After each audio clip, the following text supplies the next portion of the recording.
Okay, exactly. Well, so one of the things I really liked about this movie was it showed me why people watched wrestling, and I couldn't because certainly they're not appealing, and I'm not being, there are different strata of conception of abstraction that any entertainment process has to appeal to.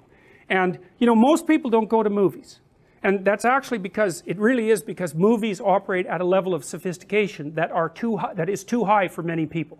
Just like novels. I mean, hardly anyone reads, you know, and if you, about 15% of the population, might be 20%, cannot read well enough to follow written instructions.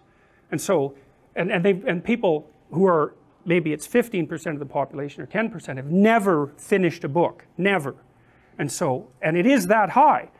But you still, there's still, the archetype still needs to manifest itself at different levels, and so it manifests itself in wrestling. But even there, where it is physical force, it's not just physical force. Like, it's a drama between good and evil.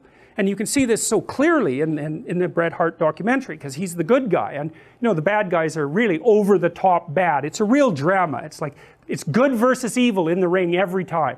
And hopefully good wins, but good often gets, you know, maybe the bad wrestler brings two of his friends in and they bring in chairs and they bash the hell out of the good guy, and the whole audience is just outraged by this, and the documentary does a lovely job of showing that. But so even at the level of physical combat, let's say, you can't reduce what's good to what's strong.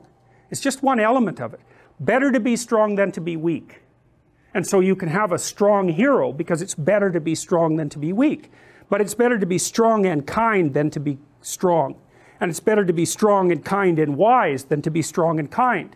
And so, and that's true not only for human beings, but it's even true, let's say, at the wolf or the chimpanzee level. Because one of the things you see with the chimp dominance hierarchies, and I think I mentioned this before, is if the leader, the dominant male, is really good at fostering social relations and being reciprocal in acts like grooming, and also paying attention to the females and their offspring, his dynasty will be much more stable.